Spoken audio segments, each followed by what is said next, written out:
Ayun na nga mga kwento, muling niyanig ang mundo ng boxing matapos lumutang ang balitang hindi pa tuluyan na isabit ni Vasily Lomachenko ang kanyang mga gloves.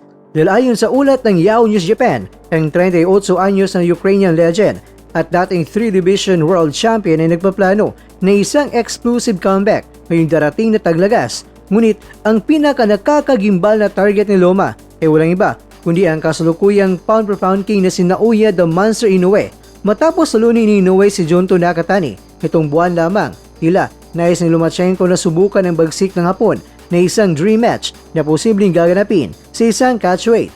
Bagamat may problema sa bigat mga kwento dahil nasa lightweight si Loma at super bantamweight itong si Inoue, marami ang naniniwala ng high-paying fight na ito ang magiging mitsa ng pinakainabangang sagupaan ng kasaysayan ng boxing. Determinado si Loma na palasapin ng unang talo ang Japanese star bago siya tuluyang magretiro.